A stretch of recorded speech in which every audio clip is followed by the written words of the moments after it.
Chers amis, bonjour. En ce mercredi 5 février, où nous fêtons les Agates. Nous sommes toujours dans le deuxième livre de Samuel, et c'est Marcel avec vous, malgré, même si la semaine dernière m'a dit que non, c'est bon, c'est fini pour moi. Eh bien, Mazam, le frère Jean-Denis, toute l'équipe, comme il dira pas le nom, l'a dit, Marcel, faut continuer. Ben écoute, moi, il continue, puisque il fait plaisir aux auditeurs, aux auditrices, il fait plaisir aux personnes qui peuvent aller sur YouTube de temps en temps.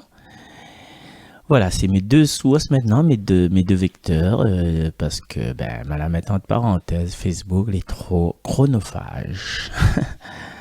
Et du coup, nous continuons notre lecture du deuxième livre de Samuel. En ces jours-là, le roi David dit à Joab, le chef des armées qui était près de lui, « Parcourez toutes les tribus d'Israël, de Dan à Beersheba, et faites le recensement du peuple, afin que je connaisse le chiffre de la population. » Joab donna au roi les chiffres du recensement. Israël comptait 800 000 hommes capables de combattre, et Juda 500 000 hommes. Mais après cela, le cœur de David lui battit d'avoir recensé le peuple, et dit au Seigneur, « C'est un grand péché que j'ai commis. Maintenant, Seigneur, daigne passer sur la faute de ton serviteur, car je me suis vraiment conduit comme un insensé. » Le lendemain matin, David se leva. Or, la parole du Seigneur avait été adressée au prophète Gad, le voyant attaché à David. « Va dire à David, ainsi parle le Seigneur, je vais te présenter 3 châtiments. Choisis l'un d'entre eux et je te l'infligerai. » Gad se rendit alors chez David et lui transmit ce message. « Préfères-tu qu'il y ait la famine dans ton pays pendant ces temps? Ou bien fuir devant tes adversaires lancés à ta poursuite pendant 3 mois?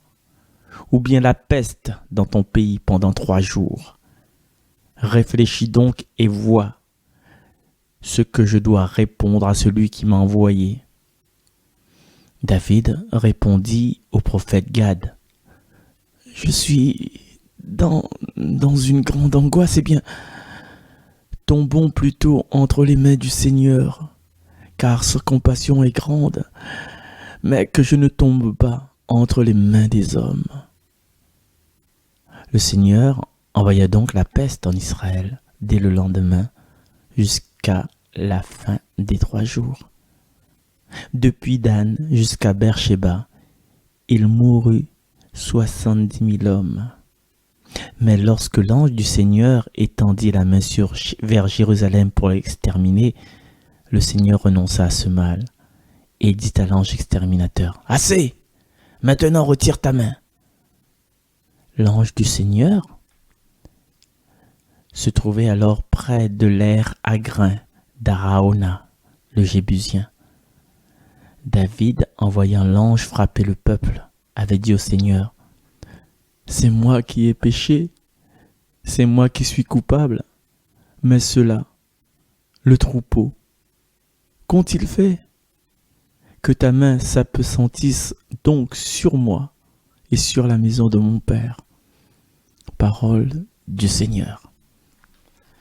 Chers amis, voilà, c'était la lecture d'aujourd'hui. On va pas s'attarder, on va peut-être un jour, dans quelques semaines, on va attarder un peu plus. Mais là, comme voilà, comme and go, comme on est dans cette phase de reprise, écoute, on se retrouve demain. On va reprendre demain. À bientôt, à demain.